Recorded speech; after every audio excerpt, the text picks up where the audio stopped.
Hi everyone, thanks for watching. I'm Simon from HomeSite, and today we're going to take a standard blind with a normal pull cord and we're going to get it working in Home Assistant. Let's go!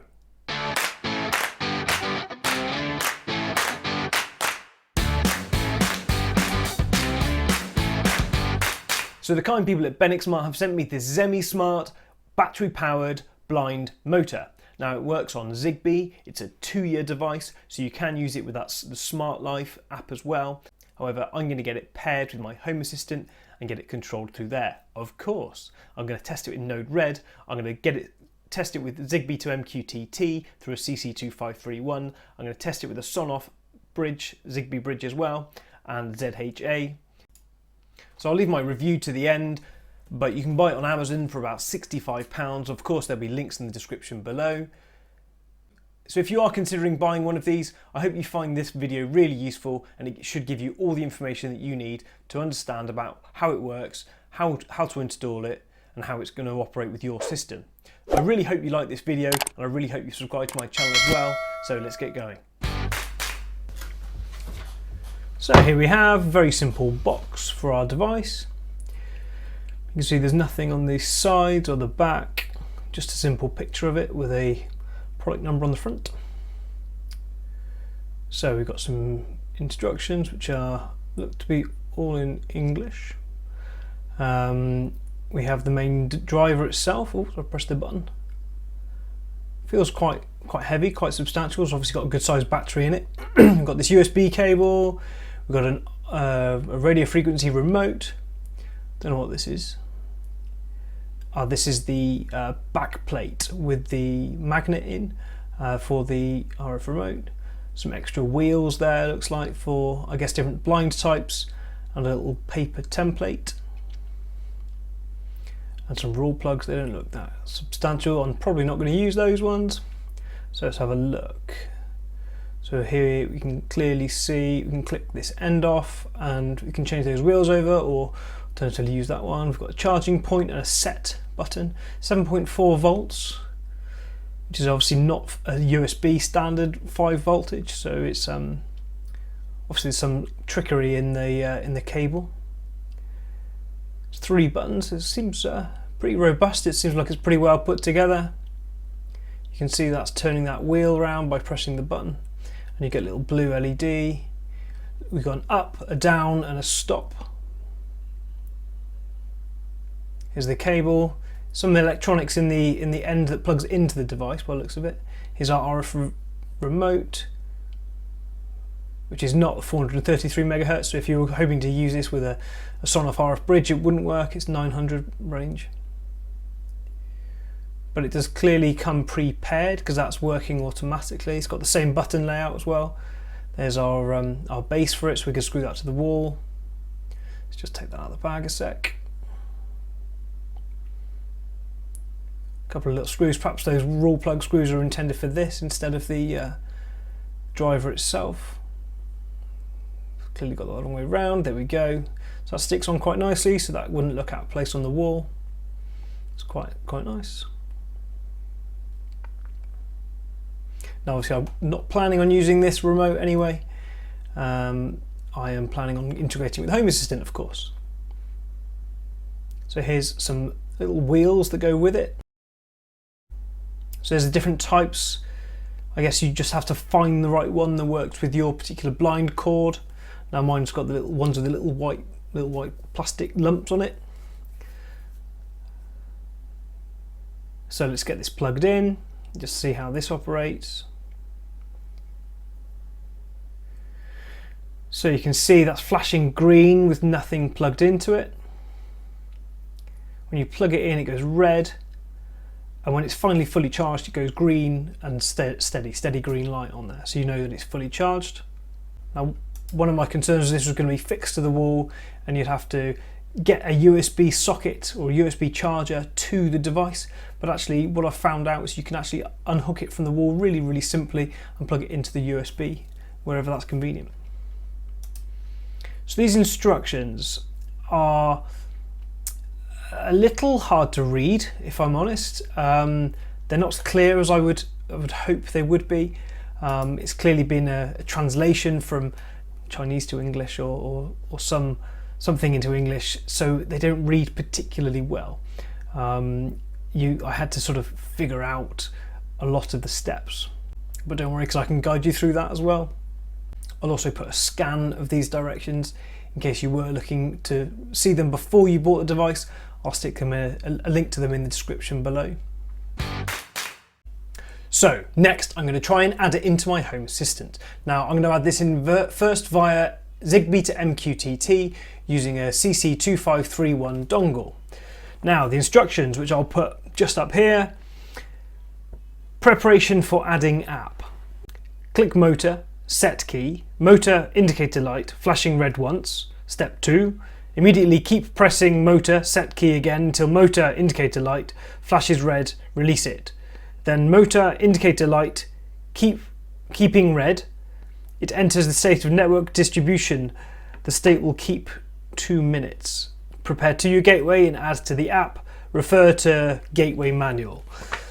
I did a lot of outtakes on this bit, trying to figure out how to get it into pairing mode.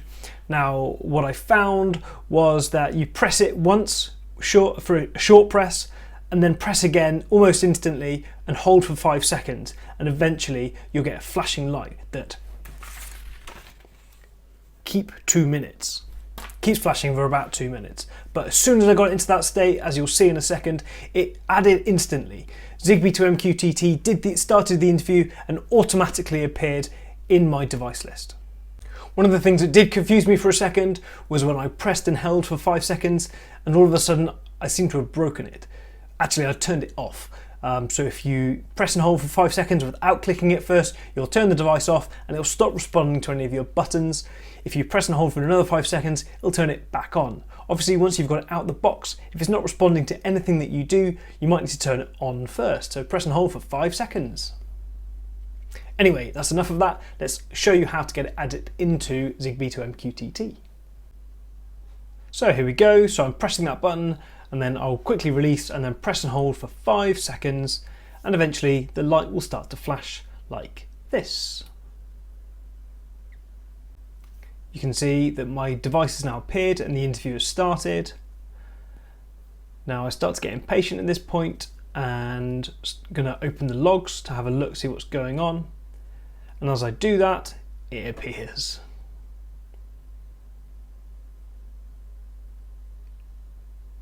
There you go, you can just see it pop in, there it is, and I can click on that. And let's see if we can get some control. So I'm going to go to exposes and click open, and it starts to turn, fantastic. And I can click close and it should go the other way. At the minute I'm interested to see if it reports status in any way. Looks like if you double click it goes faster, so there's 2 speeds seemingly. If you do position, it goes to that position, but we haven't got an upper and a lower limit set yet, so I don't suppose it knows where any of those positions are. Hoping that this would go up with the as it turns, but it might be that it's not set. Turns out it doesn't do status, it doesn't show you the current position, which is unfortunate, but still a great little device. It doesn't appear to show battery level either, again slightly unfortunate, but when it stops moving you know the battery's flat.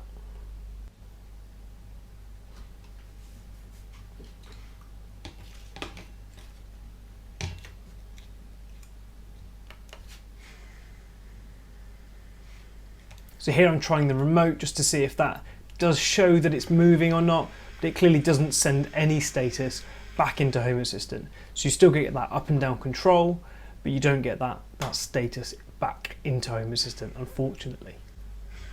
That'd be a nice to have, but ultimately we've still got control, we can still run our automations, we can still integrate it into Node-RED. I can't figure out how to stop it from here. I accidentally tried to stop it earlier on and found out that it has that dual speed function. I'm just going to rename it as well, give it something a bit more sensible. I'm just going to call it blind for now. And we can see that's updated now in our list. So I've just clicked through on the device and through to the Zigbee to MQTT webpage, and it tells you what it shows us here. You can see we've got that manual configuration if we wanted to do it that way. Nothing particularly fancy in the logs, it's not showing status as we expected. And I'm going to turn off the ability to join Zigbee devices. So here I'm in my file editor, I'm just putting in my configuration. Now I like to do this manually, but I'll include all this configuration in the description below as well, or a link to it. So here you can see there's a sensor and there's a cover. Sensor simply pulls up the signal level to make sure we can talk to the device, and cover is obviously the control. So now I've done that, I'm just going to come into server controls and check my configuration, make sure there's no errors, and I'm going to do a manual restart of my MQTT entities by clicking this one. Now that that's done, I'm going to open my favourite tool, Node-RED. For those of you who haven't watched any videos before, I absolutely love Node-RED, love the configuration and the simplicity of it. So I'm going to create some real simple flows just to make sure we can open the device and close it. Just going to call this blind for a new flow. I'm going to come into developer tools and just find the name of my device. It's called landing blind. So here we go, is the full name, cover.landing_blind. I'm going to drag in an inject node.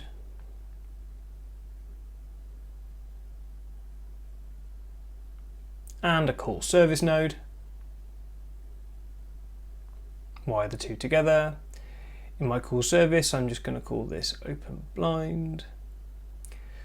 So this is the first time that I've used the cover type domain, to be honest. So I'm assuming it's just going to be in here. There it is.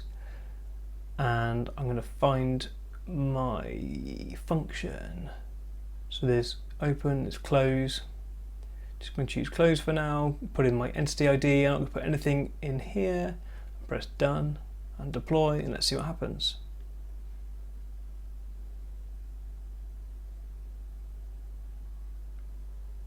Oh, a bit too impatient, there we go, let's try again, and hopefully it should turn my, there we go, fantastic. So you can see that's now got control of the motor. I'm going to copy and paste that and just do the opposite. So I actually realised I called that one open and then used the function close. So I'll just sort that one out in a sec as well. So this is called close.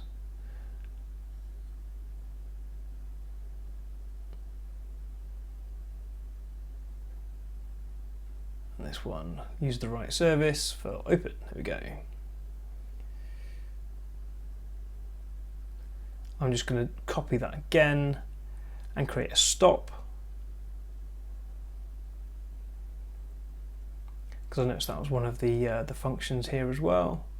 So there's a stop cover, done, and deploy. So hopefully now I can go the other way as well, which I can, which is awesome, and I can stop it like this. There you go. So seemingly if you press the open or the close twice as well, it also changes it from a single speed to double speed. So I always get asked a question whenever I do any Zigbee videos, does this work with ZHA? Also I always get, does it work with decons? Well, I don't have all of these devices, but I do have Zigbee to MQTT via CC2531, and I also have ZHA using a Sonoff Zigbee bridge, which I have flashed with Tasmotor. So I can reliably say, does it work with the Zigbee device or not? And I'm going to quickly show you whether it does or not before I get stuck into the installation. So I've turned off Zigbee to MQTT by turning off the integration. I've put the device into pairing mode, and it found the device pretty quick. Now as you can see, it's done the configuration, it's come up with a bit of an ID, it's come up with the right model number. I'm going to put it into the hallway.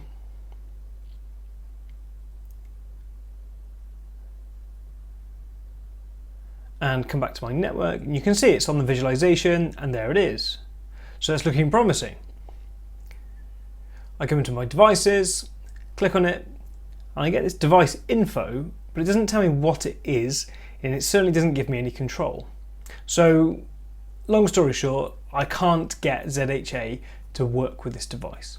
I tried setting the device type manually with configuration.yaml, telling it that it's a cover, so it's a blind, but I couldn't figure it out. Perhaps with more time I might be able to figure it out, but to be honest, I'm going to stick with Zigbee to MQTT for this device because it works absolutely fine. No fiddling around. It found it straight away, it interviewed it, and it gave me that functionality. So I'm going to stick with Zigbee to MQTT. So I'm going to turn off ZHA again for this device. So I'm going to remove it from there. I'm going to put it back into Zigbee to MQTT, and hopefully that'll pair up again. So now it's time to get on with a bit of light DIY. I'm going to get my drill out and I'm going to install this thing to my wall. So here's my window. You can see it's snowing today. First thing I'm going to do is check that it's going to work. Now I held it against the wall and pressed the button. Now it was very clear that the tension was really important. You need to get the tension right on it, so it does need to be quite tight, so it needs to be quite a precise install. But as you can see, it's moving my blind up and down. Up was a little bit more jittery, that's because of the way that I was holding it, I think, but it did work, it was fine.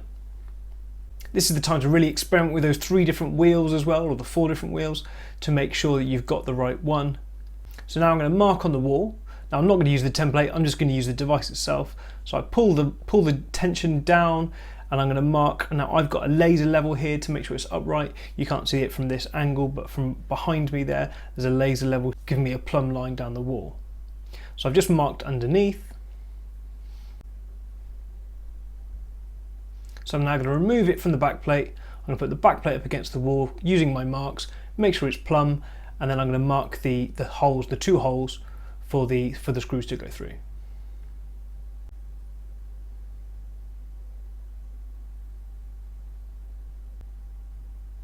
Just going to check out the manual spirit level as well, just in case. So I've got my drill. Now this is an SDS because it's quite a solid wall. I've realised that I've forgotten my earplugs, so I'm just going to go and get those.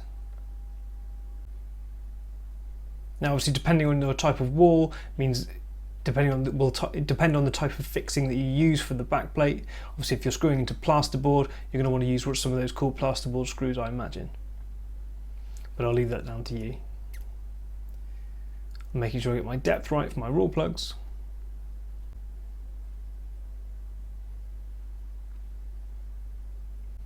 So I push my raw plugs into the wall.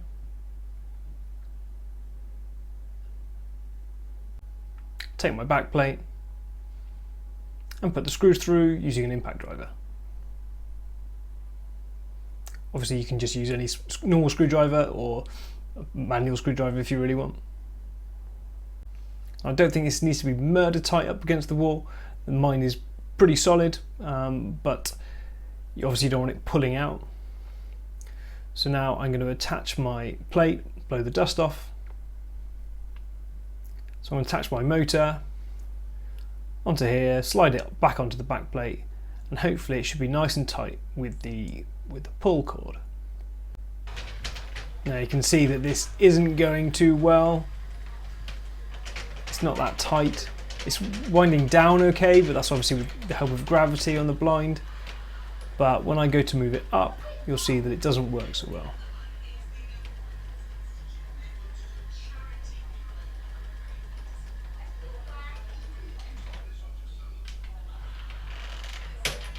So this is me pressing it up, it's not going. I realise that the tension in the cord is just not tight enough. Now you'll notice on the back plate with the device on there is a little bit of play. So when I hold it down with my finger, you can see the device is going up. But as soon as I release it, it stops. So at this point I'm thinking I'm going to have to get my drill out, stick some more holes in the wall, which is not ideal.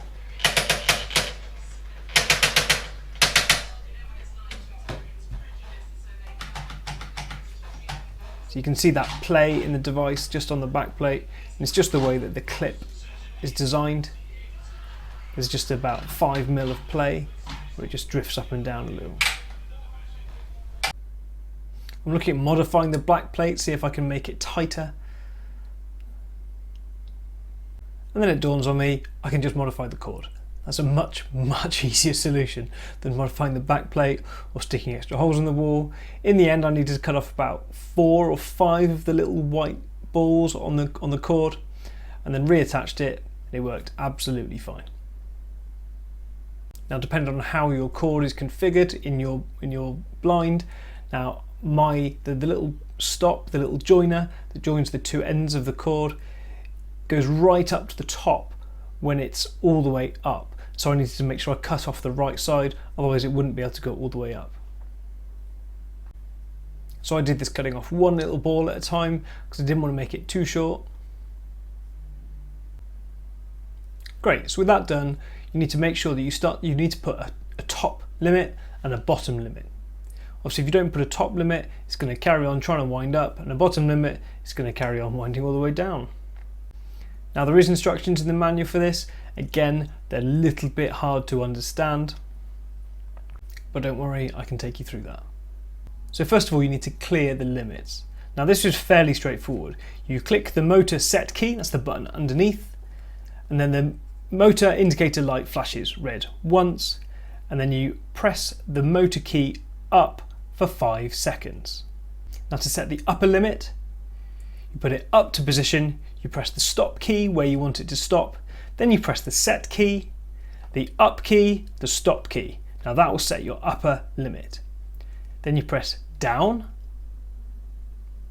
This is to set the bottom limit. So you press down, you press stop where you want it to stop at the bottom limit. Then you press the set key again, the up key, the stop key. Now I was thinking that you would press to do the bottom limit, you would press the down key and the stop key.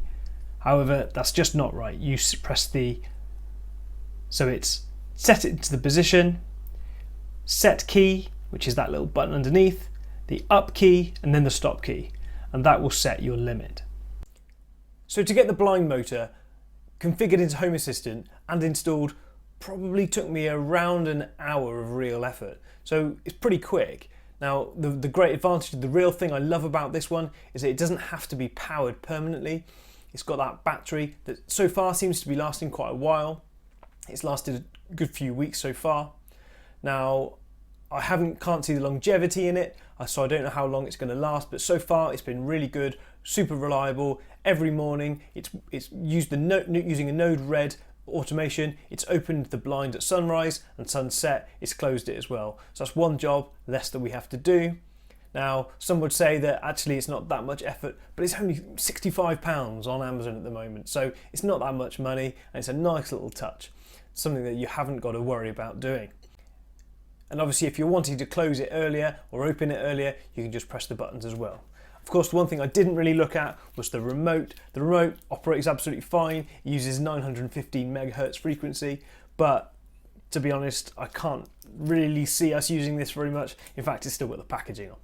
So I really hope you've enjoyed this video. I hope you've given it a like. I hope you've subscribed to my channel, and I hope you'll watch me on the next one. Thanks very much.